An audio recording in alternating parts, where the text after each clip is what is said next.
아가야, 제발 눈 좀 떠보거라. 이 어미를 두고 혼자 가면 안 된다. 이 애미 보고 너 없이 어찌 살란 말인 게야.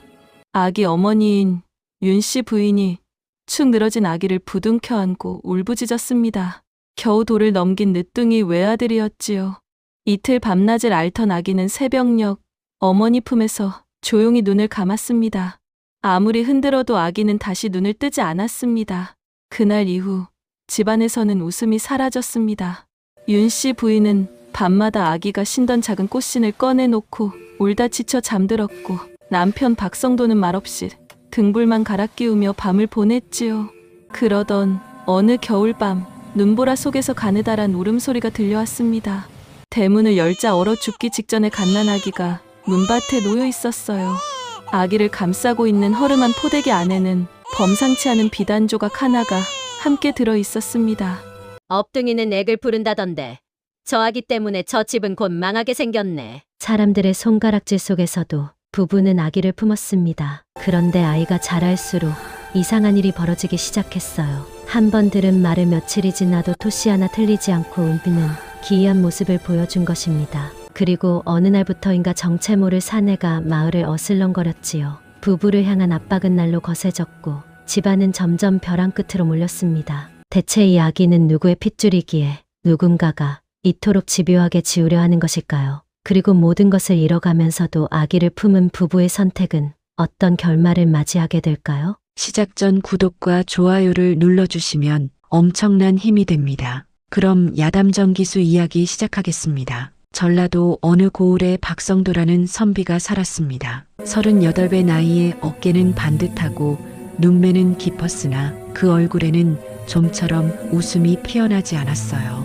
아내 윤씨 부인은 35으로 고운 얼굴에 맑은 눈매를 지녔건만 언제부턴가 그 눈가에는 마르지 않는 눈물 자국이 늘 어려 있었습니다. 이 부부에게는 몇 해 전까지만 해도 귀한 아들이 하나 있었습니다. 40 가까운 나이에 겨우 얻은 늦둥이였기에 금지옥엽처럼 품에 안고 키웠지요. 그런데 아기가 겨우 돌을 넘기던 해 봄, 갑작스레 찾아온 열병이 아들의 어린 목숨을 앗아갔습니다. 의원을 불러보고 약을 다려보아도 소용이 없었어요.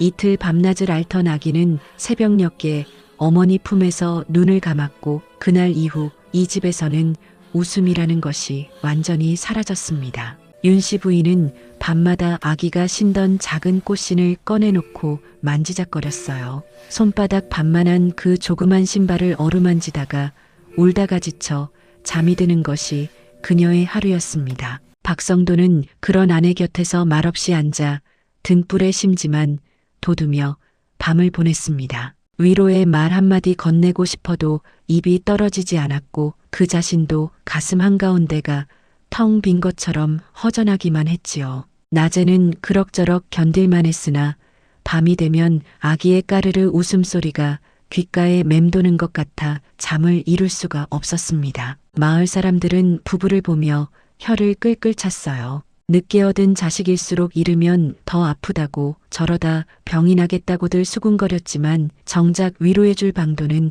아무도 몰랐습니다. 그의 겨울은 유난히 매서웠습니다. 북풍이 기와를 울리고 눈발이 펑펑 쏟아지던 어느 밤이었어요. 박성도와 윤씨 부인은 방 한 구석에서 각자의 시름에 잠겨 있었습니다. 등잔불이 흔들리고 창호지 사이로 찬바람이 스며들어왔지요. 그때였어요. 대문 밖에서 가늘고 끊어질 듯한 소리가 들려왔습니다. 처음에는 바람소리인가 싶었으나 가만히 귀를 기울이니 분명 아기의 울음소리였습니다. 윤씨 부인이 벌떡 몸을 일으켰어요. 박성도는 아내의 팔을 붙잡으며 고개를 저었습니다. 앉아 계시오, 부인. 하늘이 우리를 시험하려고 이젠 환청까지 들리게 하나보. 문 밖에 나가봤자 아무것도 없을게요. 박성도의 목소리에는 지친 기색이 역력했습니다. 아기를 잃은 뒤로 윤씨 부인은 종종 아기 울음소리가 들린다며 벌떡벌떡 일어나곤 했거든요. 그때마다 문을 열어보면 텅 빈 어둠뿐이었고 그 허망함에 윤씨 부인은 더 깊이 울곤 했습니다. 그러나 이번에는 달랐어요. 울음소리가 그치지 않았습니다. 오히려 눈보라 속에서 더욱 가냘프게 이어졌지요. 윤 씨 부인은 남편의 손을 뿌리치지 않은 채 한참을 그 자리에 서 있었습니다. 귓전을 때리는 울음소리가 죽은 아들의 것처럼 들렸다가 또 전혀 다른 낯선 아기의 것처럼 들리기도 했어요. 얼마나 지났을까요? 윤 씨 부인은 결국 박성도의 손을 천천히 내려놓고 대문 쪽으로 걸음을 옮겼습니다. 박성도는 아내를 말리지 않았습니다. 말려봤자 소용없다는 것을 알았기 때문이에요. 마당을 가로질러 대문 앞에 선 윤 씨 부인의 손이 떨렸습니다. 추위 때문인지 두려움 때문인지 알 수 없었지요. 빗장을 젖히고 문을 여는 순간 매서운 바람이 눈발과 함께 얼굴을 때렸습니다. 문지방 아래 눈이 소복이 쌓인 자리에 허름한 포대기 하나가 놓여 있었어요. 그 안에서 갓난아기가 온몸을 바들바들 떨며 울고 있었습니다. 윤 씨 부인은 그 자리에 무릎을 꿇고 아기를 덥석 안아 올렸습니다. 태어난 지 열흘이나 되었을까 싶은 손바닥만한 얼굴이 추위에 파랗게 질려 있었어요. 조금만 더 늦었더라면 이 눈밭에서 그대로 얼어 죽었을 목숨이었습니다. 그런데도 아기는 품에 안기자마자 울음을 뚝 그치고 윤 씨 부인의 얼굴을 올려다보았어요. 그 맑은 눈동자와 눈이 마주치는 순간 윤 씨 부인의 눈에서 눈물이 주르륵 흘러내렸지요. 뒤따라 나온 박성도는 아내의 품에 안긴 아기를 보고 말을 잇지 못했습니다. 이것이 꿈인가 생시인가 싶어 눈을 비볐으나 아기는 분명 거기 있었어요. 포대기를 걷어내니 안쪽에서 비단 조각 하나가 떨어져 나왔습니다. 낡기는 했으나 범상치 않은 문양이 수놓인 것이 누추한 집안의 물건은 아니었어요. 박성도는 그 비단 조각을 집어들고 한참을 들여다보았습니다. 대체 누가 이 아기를 버린 것일까? 왜 하필 우리 집 앞이란 말인가? 온갖 생각이 머릿속을 스쳐갔지요. 윤 씨 부인은 아기를 품에 꼭 안은 채 남편을 올려다보며 말했어요. 서방님, 이 아기를 어찌하면 좋겠습니까? 박성도는 쉬이 대답하지 못했습니다. 눈보라는 여전히 휘몰아치고 있었고 품에 안긴 갓난아기는 이제 새근새근 잠이 들어가고 있었지요. 부부는 한참을 대문 앞에 서서 서로의 얼굴만 바라보았습니다. 그날 밤 부부는 아기를 안고 방으로 들어왔습니다. 윤 씨 부인이 아궁이에 불을 지피고 미지근한 물을 데워 아기의 얼어붙은 손발을 녹여주었어요. 파랗게 질렸던 얼굴에 조금씩 핏기가 돌아왔습니다. 박성도는 그 모습을 묵묵히 지켜보다가 품에서 비단 조각을 꺼내 등잔불 아래 펼쳐보았어요. 수놓인 문양이 예사롭지 않았으나 어느 집안 것인지는 알 길이 없었습니다. 그저 이 아기가 천한 집안에서 태어난 것만은 아니라는 짐작만 할 수 있을 뿐이었지요. 다음 날 아침 소문은 삽시간에 마을 전체로 퍼져나갔습니다. 누가 먼저 입을 열었는지는 모르나 해가 중천에 뜨기도 전에 온 마을이 웅성거렸어요. 아낙네들이 우물가에 모여 수군거렸고 사내들은 주막 앞에서 고개를 절레절레 흔들었습니다. 박성돈의 대문 앞에 업둥이가 버려졌다더라. 그것도 한겨울 눈바람 치는 밤의 말이다. 하는 이야기가 입에서 입으로 전해졌지요. 업둥이는 액을 부른다던데 닥선빈에도 이제 끝이로구먼. 자식 잃은 집에 또 아기를 들이면 가가 겹친다 하지 않았소. 얼른 내보내야 할 텐데. 그러게 말이오. 괜히 정부 쳤다가 또 잃으면 어쩌려고 그러는지 원. 마을 사람들의 말에는 걱정도 섞여 있었으나 그보다는 불길한 예감이 더 짙었습니다. 업둥이를 들이면 집안에 탈이 난다는 속설이 이 고을에도 뿌리 깊게 박혀 있었거든요. 게다가 박성돈에는 이미 한 번 자식을 잃은 집이었습니다. 그런 집에 또 아기가 들어왔으니 흉흉한 말이 나도는 것도 무리는 아니었어요. 며칠이 지나자 마을 어른 몇 명이 박성도를 찾아왔습니다. 그들은 애둘러 말했으나 속뜻은 분명했어요. 아기를 관가에 맡기든지 아니면 절간에라도 보내는 것이 좋겠다는 것이었지요. 박성도는 그 말을 듣고 한참을 침묵했습니다. 사실 그 자신도 밤새 같은 생각을 하고 있었어요. 이 아기를 품는 것이 옳은 일인지 아니면 더 큰 화를 부르는 일인지 알 수가 없었습니다. 마을 어른들이 돌아간 뒤 박성도는 아내에게 조심스레 입을 열었어요. 부인, 아무래도 이 아기는 관가에 맡기는 것이 좋겠소. 우리가 키우기에는 여러모로 어려운 일이요. 윤 씨 부인은 아기를 품에 안은 채 남편을 올려다보았습니다. 그 눈에는 눈물이 그렁그렁 맺혀 있었으나 고개를 젓는 것만은 단호했어요. 이 아기는 버려진 것이 아닙니다. 하늘이 우리 집 대문 앞에 잠시 맡겨둔 아기입니다. 하늘이 맡겼다니 그게 무슨 말이오? 생각해 보십시오. 이 넓은 마을에 대문이 몇이나 됩니까? 그 중에 하필 우리 집 앞에 이 아기가 놓인 것은 우연이 아닐 것입니다. 박성도는 말문이 막혔습니다. 아내의 말이 틀렸다고 할 수도 없었고 그렇다고 옳다고 할 수도 없었어요. 윤 씨 부인은 품에 안긴 아기의 얼굴을 내려다보며 말을 이었습니다. 우리가 아기를 잃고 얼마나 울었습니까? 밤마다 빈 포대기를 보며 얼마나 가슴을 쳤습니까? 그런데 우리마저 아기를 내보내면 이 아기는 또 버림받는 것입니다. 저는 그렇게는 못하겠습니다. 방 안에 긴 침묵이 흘렀습니다. 등잔불이 흔들리고 바깥에서는 까마귀 우는 소리가 들려왔어요. 박성도는 아내의 품에 안긴 아기를 한참 동안 바라보았습니다. 갓난아기는 아무것도 모른 채 새근새근 잠들어 있었지요. 문득 죽은 아들의 얼굴이 떠올랐습니다. 이 아기와 닮은 구석은 없었으나 저렇게 평화롭게 잠든 모습만큼은 꼭 빼닮았어요. 얼마나 지났을까요? 박성도는 천천히 손을 뻗어 아기를 받아들었습니다. 작고 가벼운 몸이 두 팔에 안겼어요. 아기는 잠결에 입을 오물거리더니 이내 다시 잠에 빠져들었습니다. 박성도의 눈가가 붉어졌지요. 이름은 서진이라 하겠소. 박서진. 윤 씨 부인이 눈물을 흘리며 고개를 끄덕였습니다. 서쪽 하늘에 해가 질 무렵 그렇게 아기는 이 집의 자식이 되었어요. 마을 사람들의 수군거림은 여전했으나 부부는 더 이상 귀를 기울이지 않았습니다. 이미 마음을 정한 뒤였으니까요. 그날 밤 윤 씨 부인은 오랜만에 아기가 쓰던 작은 신발을 꺼내지 않았습니다. 대신 품에 안긴 새 생명의 숨소리에 귀를 기울이며 밤을 보냈지요. 아기가 집에 들어온 뒤로 박성돈의 집안 분위기는 사뭇 달라졌습니다. 부부는 서진이를 업둥이처럼 대하지 않았어요. 오히려 하늘이 다시 점지해준 자식처럼 품었지요.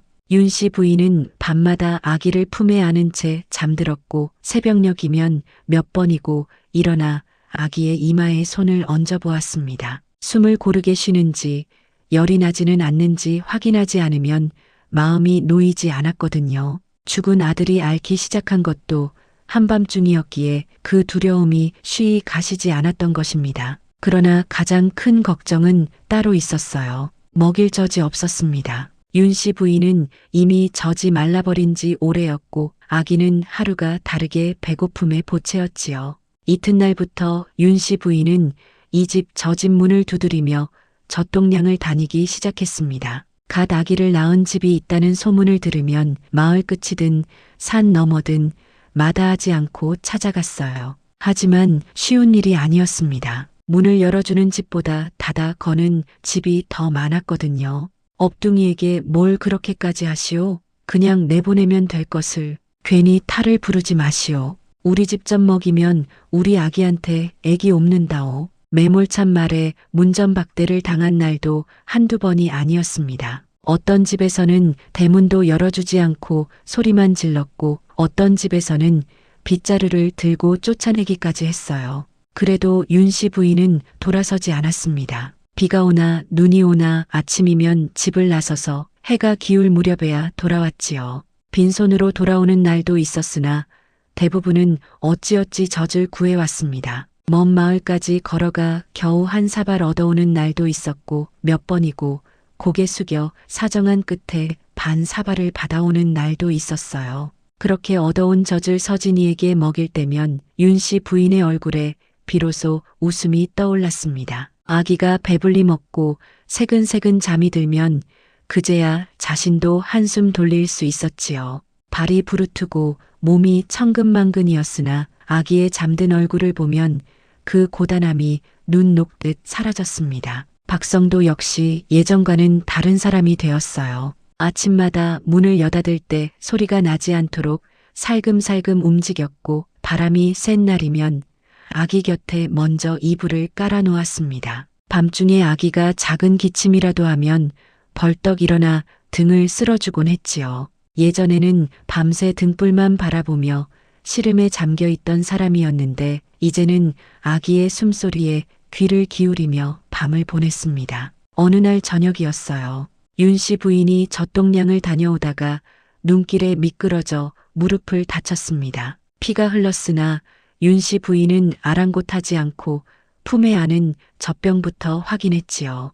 다행히 젖은 쏟아지지 않았어요. 집에 돌아온 윤 씨 부인을 본 박성도가 놀라 물었습니다. 이게 어찌된 일이요? 어디를 다친 게요? 별것 아닙니다. 눈길에 살짝 미끄러졌을 뿐이에요. 살짝이라니 피가 이렇게 나는데. 박성도는 아내의 무릎에 약을 바르며 한숨을 내쉬었습니다. 윤 씨 부인은 그런 남편을 보며 빙그레 웃었어요. 서방님, 저는 괜찮습니다. 이 정도쯤이야 아무것도 아니에요. 우리 서진이가 배불리 먹고 잘 잘 수만 있다면 만족합니다. 그 말에 박성도는 더 이상 아무 말도 하지 못했습니다. 아내의 손을 꼭 잡은 채 고개만 끄덕였지요. 마을 사람들은 여전히 수군거렸습니다. 장에 나가면 등 뒤에서 손가락질하는 사람들이 있었고 우물가에서는 윤 씨 부인이 오면 슬쩍 자리를 피하는 아낙네들도 있었어요. 자식 잃은 집이라 더 그러는 게지.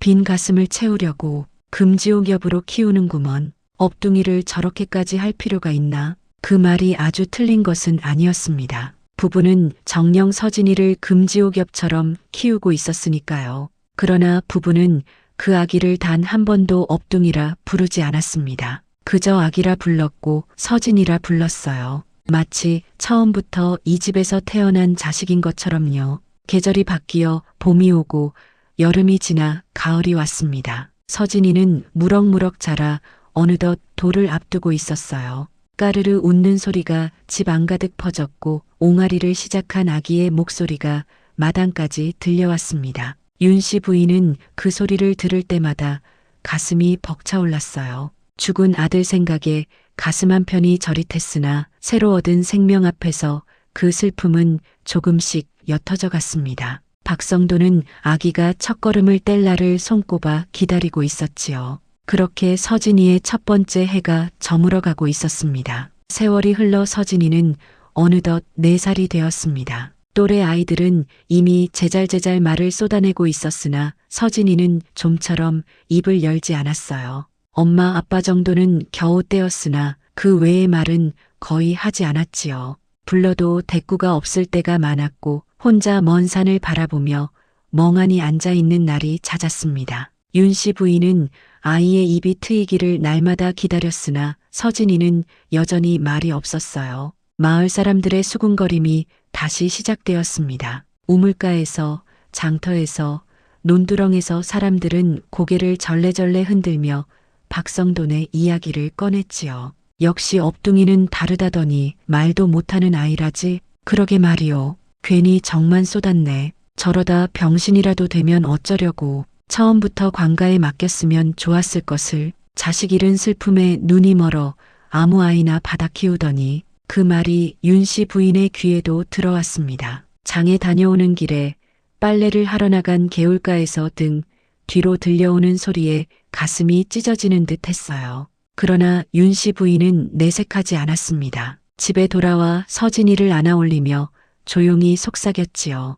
우리 서진이 말이 늦어도 괜찮다. 천천히 하렴. 이 어미는 얼마든지 기다려줄 수 있단다. 박성도 역시 걱정이 되지 않는 것은 아니었으나 아이를 다그치지는 않았습니다. 다만 틈날 때마다 아이 곁에 앉아 이런저런 이야기를 들려주었지요. 하늘이 왜 푸른지, 새는 왜 나는지, 옛날 옛적 성현들이 어떻게 살았는지. 서진이는 그런 아버지의 말들을 가만히 듣고만 있었습니다. 대꾸 한마디 없이 그저 아버지의 얼굴만 물끄러미 바라볼 뿐이었지요. 그의 늦가을이었습니다. 마을의 어른인 최응수가 박성도를 찾아왔어요. 최응수는 65의 나이에 마을에서 가장 학식이 깊은 어른이었습니다. 젊은 시절 한양까지 다녀온 적이 있다 하여 마을 사람들 사이에서 존경받는 인물이었지요. 주름 깊은 얼굴에 눈빛만은 또렷했고 말수는 적으나 그 말 한마디 한마디에 무게가 있었습니다. 그날 박성도와 최응수는 사랑방에 마주 앉아 긴 이야기를 나누었어요. 올해 농사가 어떠했는지, 조정의 형편은 어떠한지, 세상이 어찌 돌아가는지 두런두런 이야기꽃을 피웠지요. 서진이는 방 한구석에 앉아 나무 토막을 가지고 놀고 있었는데 두 어른의 대화에는 전혀 관심이 없는 듯 보였습니다. 며칠 뒤 최응수가 다시 박성도네를 찾았습니다. 대문을 들어서는데 마당 한편에서 서진이가 혼자 앉아 무언가를 중얼거리고 있었어요. 최응수는 무심코 지나치려다가 문득 걸음을 멈추었습니다. 아이의 입에서 나오는 말이 귀에 익었거든요. 나란 일이 어지러우면 백성이 고달프고 백성이 고달프면 나라의 근본이 흔들리는 법이지요. 최응수의 눈이 커졌습니다. 그것은 아이가 중얼거리는 말들이 며칠 전 자신이 박성도에게 했던 말이었기 때문입니다.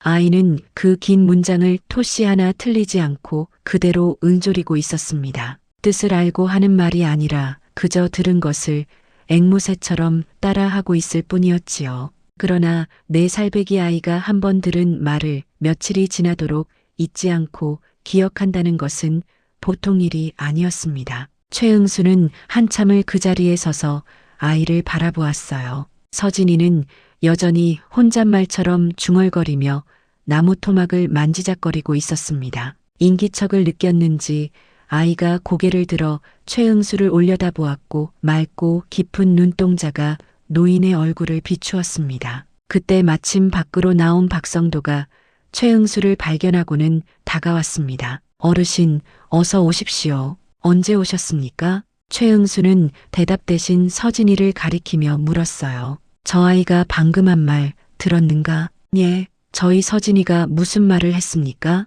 며칠 전 자네와 내가 나눈 이야기를 그대로 읊고 있더군. 박성도의 얼굴에 의아한 빛이 떠올랐습니다. 최응수는 수염을 쓰다듬으며 천천히 말을 이었어요.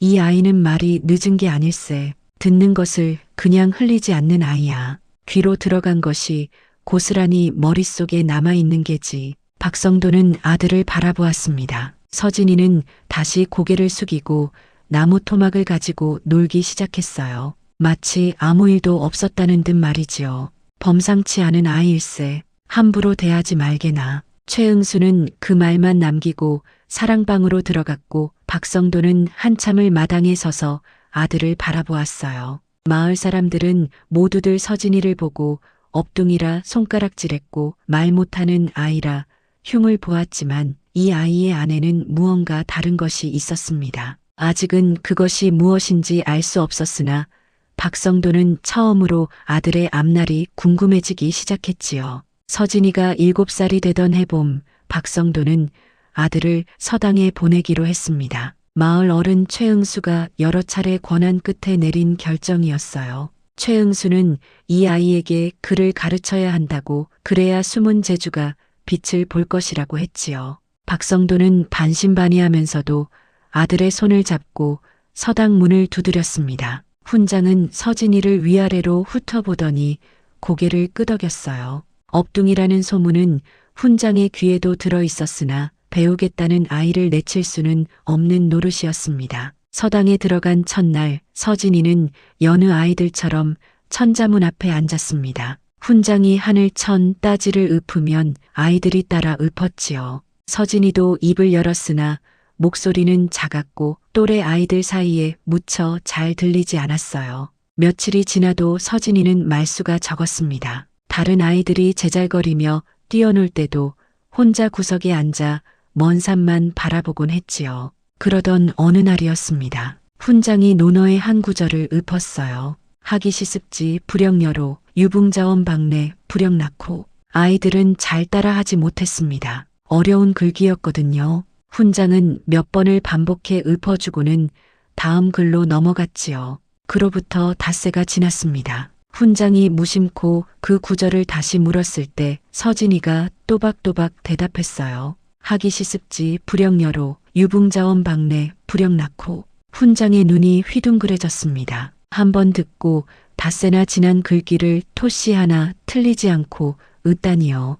다른 아이들은 어제 배운 것도 까먹기 일쑤였는데 말입니다. 훈장은 서진이를 불러 세우고 이것저것 물어보았어요. 지난달에 읊었던 글귀, 지지난달에 읊었던 글귀를 물으니 서진이는 막힘없이 대답했습니다. 마치 책을 펼쳐놓고 읽는 것처럼요. 이 아이는 한번 들은 것을 잊지 않는구나. 훈장은 감탄을 금치 못했습니다. 이런 아이는 평생 처음 보았거든요.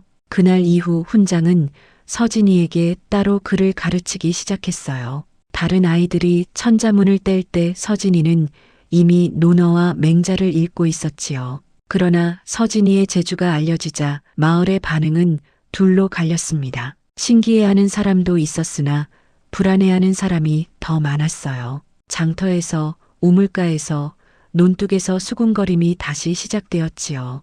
업둥이가 재주를 부리면 탈이 난다던데 큰일 났네. 저 아이 때문에 박선빈의 집안이 기운다 하더라. 집안에 애기 붙었어. 빨리 내보내야 할 텐데.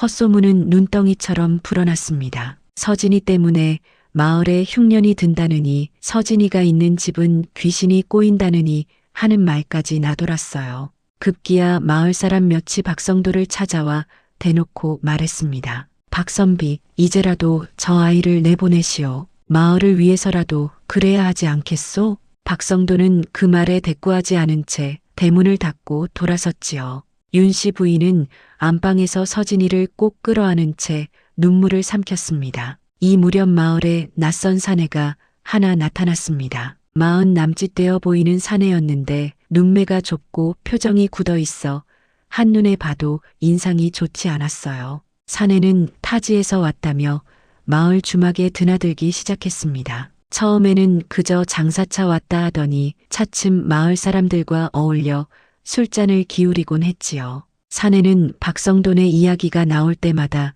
슬쩍 말을 보탰습니다. 업둥이를 키우는 집이 잘 되는 꼴을 본 적이 없소이다. 내가 여러 고을을 다녀봤는데 그런 집은 을에 망하더이다. 술에 취한 마을 사람들은 고개를 끄덕였어요. 사내의 말이 맞는 것 같기도 했거든요. 사내는 그렇게 마을 사람들의 불안을 부추겼습니다. 안 좋은 일은 여기서 그치지 않고 얼마 지나지 않아 박성도의 땅에 시비가 붙기 시작했습니다. 논 경계가 잘못되었다느니 반문서가 틀렸다느니 하는 말들이 나왔지요. 거기에 더해 곳간에 쌓아둔 곡식도 누군가 밤중에 몰래 훔쳐갔습니다. 하지만 박성도가 관가에 아무리 호소해도 시원한 답은 돌아오지 않았어요. 그런데 그 모든 일의 뒤에 외지 사내가 있다는 것을 박성도는 전혀 알지 못했습니다. 사내는 늘 주변만 살피며 사람을 직접 보지 않았고 말보다 행동으로 압박을 가하는 자였거든요.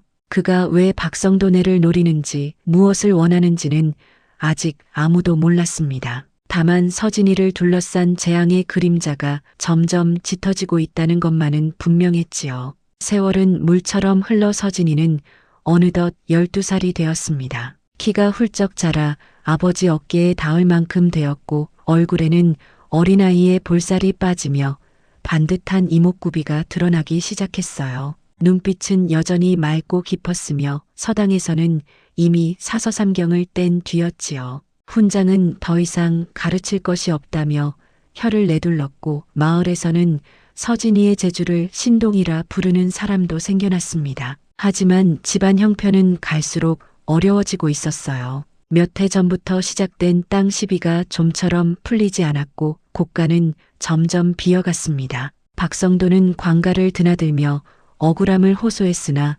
번번이 묵살당하기 일쑤였지요. 외지 사내는 여전히 마을을 오가며 사람들을 부추겼고 박성도네를 향한 압박은 날로 심해졌습니다. 어느 늦은 봄날이었습니다. 윤씨 부인이 안방 깊숙이 넣어두었던 낡은 괴짝을 열었어요. 그 안에는 10여 년 전 서진이와 함께 발견된 비단 조각이 들어 있었습니다. 세월이 흘러 빛이 많이 바랬으나 수놓인 문양만은 여전히 또렷했지요. 윤씨 부인은 비단 조각을 마당에 내어 햇볕에 말리기 시작했습니다. 습기를 먹어 눅눅해진 것을 털어내려는 것이었어요. 마침 박성도를 찾아왔던 최응수가 그 모습을 보았습니다. 노인은 마당 한편에 널린 비단 조각 앞에서 걸음을 멈추었어요. 아무 말 없이 한참을 들여다보더니 천천히 허리를 굽혀 비단을 집어들었습니다. 손가락으로 문양을 더듬으며 눈을 가늘게 떴지요.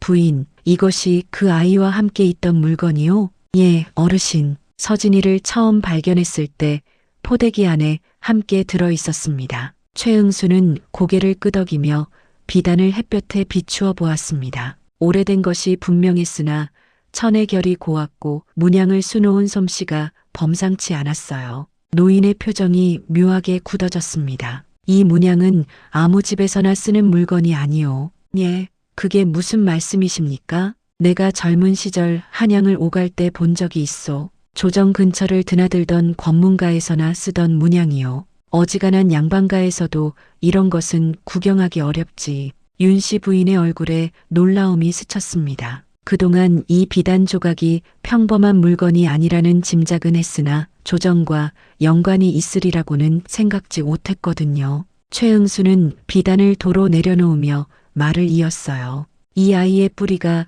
예사롭지 않다는 뜻이요. 누군가 일부러 숨기려 했던 것일 수도 있고, 그렇다면 서진이는 대체 어느 집안 아이란 말씀입니까? 최응수는 대답하지 않았습니다. 그저 먼 산을 바라보며 수염을 쓰다듬을 뿐이었지요. 노인은 더 이상 말하지 않았어요. 알면서도 말하지 않는 것인지 정녕 모르는 것인지 윤씨 부인으로서는 알 길이 없었습니다. 최응수는 그날 박성도를 만나지 않고 그냥 돌아갔어요. 뒷모습이 어딘가 무거워 보였습니다. 그날 이후 이상한 일이 벌어지기 시작했습니다. 마치 누군가 그 비단 조각이 햇볕에 드러난 것을 지켜보기라도 한 듯 박성도네에 대한 압박이 한층 거세졌어요. 땅 시비는 송사로 번졌고 관가에서 느닷없이 세금을 독촉하는 아전이 찾아왔습니다. 박성도가 억울함을 호소하면 오히려 큰 소리를 치며 협박을 하고 돌아갔지요.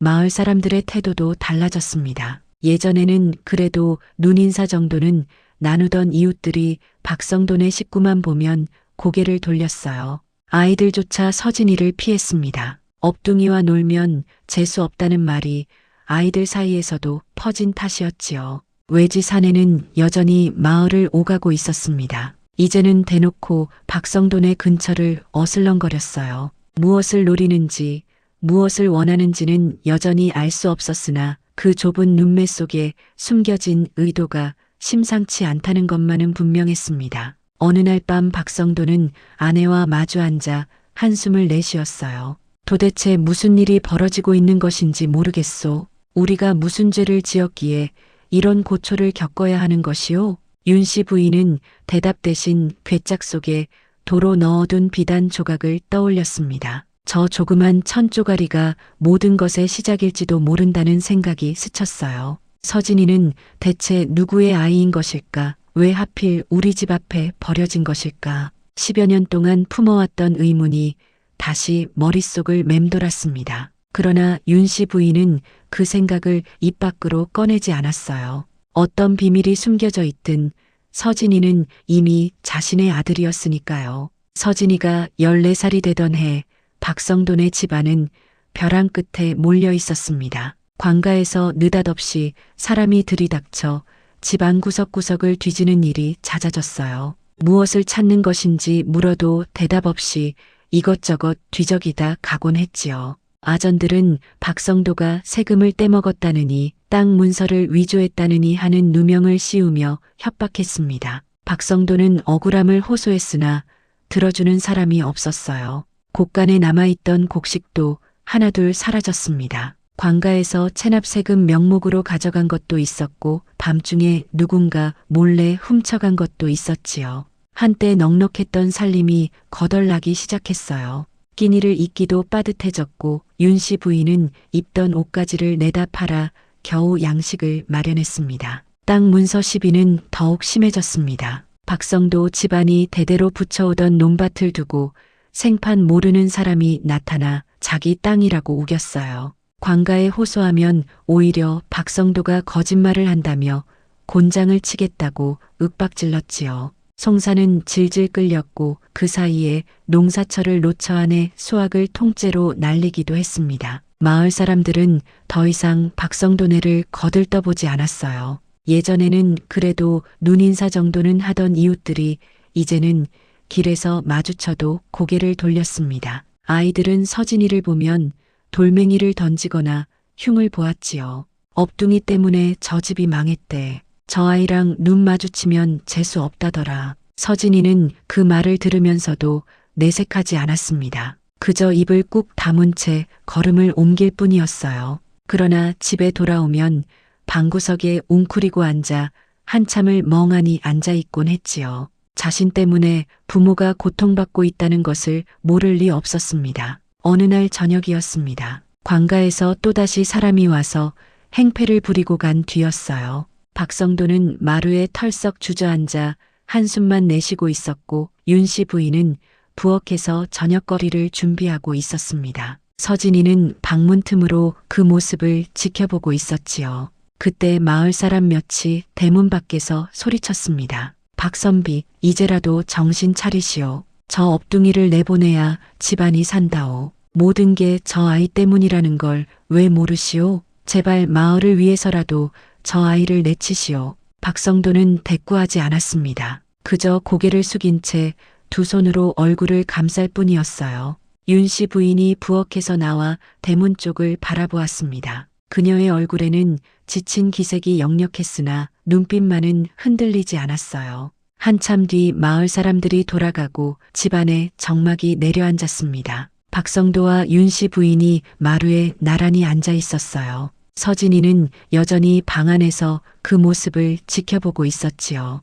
윤씨 부인이 먼저 입을 열었습니다. 여보, 후회하십니까? 무엇을 말이오? 그 겨울밤 대문을 열었던 것을요. 이 아이를 들인 것을요. 박성도는 한참을 침묵했습니다. 윤씨 부인은 대답을 재촉하지 않았어요. 그저 남편의 옆얼굴을 묵묵히 바라볼 뿐이었지요. 이윽고 박성도가 천천히 고개를 저었습니다. 후회하지 않소? 저도 그렇습니다. 윤씨 부인의 목소리는 담담했으나 그 안에는 단단한 결기가 서려 있었어요. 그녀는 말을 이었습니다. 이 아이 때문에 잃는 것이 있다면 그건 우리가 치르는 몫입니다. 땅을 잃으면 잃는 대로, 재물을 잃으면 잃는 대로 살면 됩니다. 하지만 이 아이만은 내보낼 수 없습니다. 그 말이 끝나기도 전에 방문이 열렸습니다. 서진이가 문지방에 서 있었어요. 아이의 두 눈에 눈물이 가득 고여 있었습니다. 14해를 살면서 서진이가 부모 앞에서 우는 모습을 보인 적은 단 한 번도 없었어요. 말이 늦다고 손가락질 받을 때도, 업둥이라고 돌을 맞을 때도 이를 악물고 참았던 아이였습니다. 그런 서진이가 처음으로 크게 울음을 터뜨렸습니다. 어깨를 들썩이며 흐느끼는 아이를 보고 윤씨 부인이 달려가 끌어안았어요. 박성도도 자리에서 일어나 아들 곁으로 다가갔지요. 서진아, 왜 우느냐? 서진이는 대답하지 못했습니다. 그저 윤씨 부인의 품에 얼굴을 묻은 채 한참을 울었어요. 울음이 조금 잦아들 무렵 서진이가 떨리는 목소리로 말했습니다. 어머니, 아버지. 박성도와 윤씨 부인이 동시에 몸을 굳혔습니다. 서진이는 그동안 부모를 직접 부른 적이 거의 없었어요. 어릴 적에는 엄마 아빠라 불렀으나 자라면서 점점 말수가 줄었고 부르는 일 자체가 드물어졌지요. 그런 아이가 처음으로 또렷하게 어머니, 아버지라 불렀습니다. 저 때문에 고생하시는 거 다 알아요. 죄송합니다. 윤씨 부인은 아들의 등을 쓸어주며 고개를 저었습니다. 내가 미안해할 일이 아니다. 너는 아무 잘못도 없어. 박성도도 아들의 머리를 쓰다듬으며 말했어요. 서진아, 내가 우리 아들인 것은 변하지 않는다. 무슨 일이 있어도 말이다. 서진이는 다시 울음을 터뜨렸습니다. 그러나 이번에는 슬픔의 눈물이 아니었어요. 가슴 깊이 묻어두었던 무언가가 녹아내리는 것 같았지요. 그날 밤 서진이는 부모 곁에서 잠이 들었습니다. 오랜만에 세 식구가 한 방에서 밤을 보냈어요. 바깥에서는 여전히 찬바람이 불었으나 방 안만큼은 따뜻했습니다. 세월이 흘러 서진이는 20살 청년이 되었습니다. 어깨가 반듯하고 눈빛이 깊어 한눈에 봐도 범상치 않은 기품이 느껴졌어요. 서당에서 배울 것을 다 배운 서진이는 이미 고을에서 이름난 수재가 되어 있었지요. 그 재주가 어찌나 뛰어났던지 소문이 소문을 낳아 마침내 한양 조정에까지 전해지게 되었습니다. 어느 날 조정에서 관리가 내려왔습니다. 서진이를 직접 만나보고 싶다는 것이었어요. 50살 남짓 되어 보이는 관리는 단정하고 엄정한 얼굴에 눈빛이 흔들리지 않는 사람이었습니다. 관리는 서진이에게 이것저것 물어보더니 고개를 끄덕였어요. 그리고 박성도에게 청했습니다. 혹시 이 아이와 함께 발견된 물건이 있으면 보여주시겠습니까? 박성도는 의아했으나 괴짝 깊숙이 넣어두었던 비단 조각을 꺼내왔습니다. 관리는 비단을 받아들고 한참을 들여다보았어요. 문양을 손가락으로 더듬으며 눈을 가늘게 떴지요. 그러더니 품에서 낡은 문서를 꺼내 비단과 대조하기 시작했습니다. 틀림없습니다. 관리의 목소리가 낮게 울렸어요. 박성도와 윤씨 부인 그리고 서진이가 일제히 관리를 바라보았습니다. 이 문양은 한양의 권문가에서 쓰던 것입니다. 이 아이의 생부는 젊은 시절 신동이라 불리던 인물이었습니다. 재주가 너무 커서 오히려 가문을 위태롭게 했지요. 관리는 천천히 이야기를 풀어놓았습니다. 서진이의 생부에게는 형이 하나 있었는데 그 형이 바로 가문의 실권을 쥐고 있는 자였어요.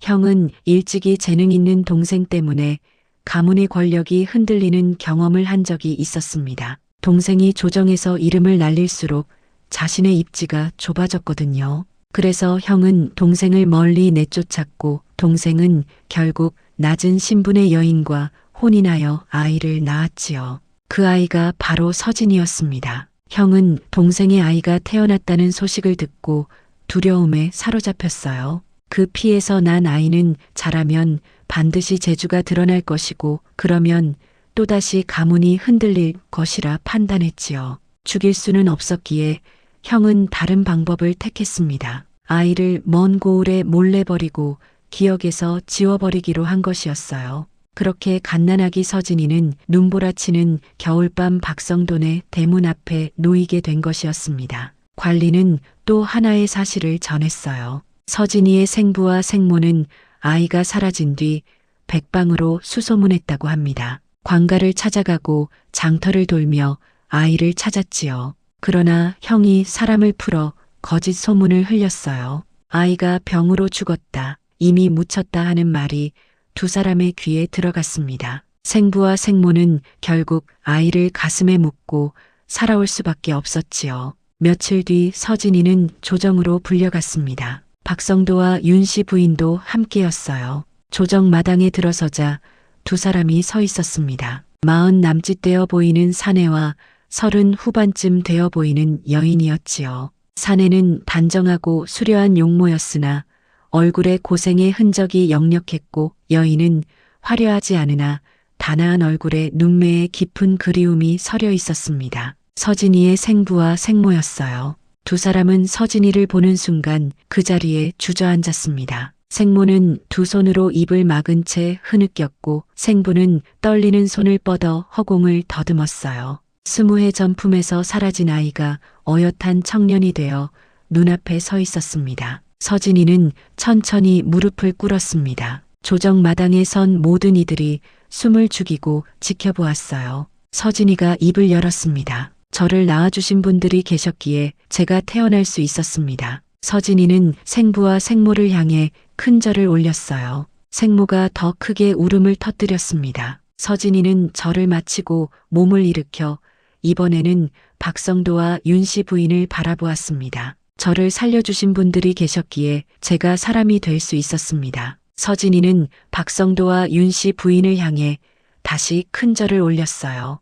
윤씨 부인의 눈에서 눈물이 흘러내렸습니다. 박성도는 입술을 꽉 깨문 채 아들을 바라보았지요. 서진이가 고개를 들어 두 쌍의 부모를 번갈아 보았습니다. 어느 한쪽도 제 부모가 아니었던 적은 없습니다. 조정 마당에 잠시 정적이 흘렀습니다. 이윽고 관리가 나서서 서진이의 큰아버지를 잡아들이겠다고 선언했어요. 아이를 버리고 거짓 소문을 퍼뜨린 죄를 물어야 한다는 것이었지요. 그리고 서진이에게는 조정에서 쓰일 자리를 마련해 주겠다고 했습니다. 그날 저녁 박성돈의 집으로 돌아온 윤 씨 부인은 안방 깊숙이 넣어두었던 괴짝을 열었습니다. 그 안에는 10여 년 전 세상을 떠난 첫째 아들이 신던 작은 꽃신이 들어 있었어요. 윤 씨 부인은 오랜 세월 밤마다 그 신발을 꺼내 만지며 울곤 했지요. 서진이가 들어온 뒤로도 가끔씩 꺼내보곤 했습니다. 윤 씨 부인은 그 작은 신발을 한참 들여다보았어요. 그리고 천천히 상자 안에 넣고 뚜껑을 닫았습니다. 처음으로 신발을 상자 밖으로 꺼내지 않은 밤이었지요. 박성도가 다가와 아내의 어깨에 손을 얹었습니다. 이제 놓아줄 수 있겠소? 윤 씨 부인은 고개를 끄덕였어요. 하늘이 한 아이를 데려가셨지만 또 한 아이를 보내주셨습니다. 이제야 그 뜻을 알 것 같습니다. 창밖으로 달빛이 고요히 비쳤습니다. 사람을 버린 선택은 순간이었으나 사람을 품은 선택은 20해의 세월이 지나 비로소 삶으로 증명되었지요. 서진이는 그렇게 두 쌍의 부모에게서 사랑을 받으며 새로운 삶을 시작하게 되었습니다. 이 이야기가 재미있으셨다면 구독과 좋아요를 눌러주시고 여러분의 생각을 댓글로 남겨주세요. 끝까지 시청해 주셔서 감사드립니다. 늘 건강하시고 다음 이야기에서 또 뵙겠습니다.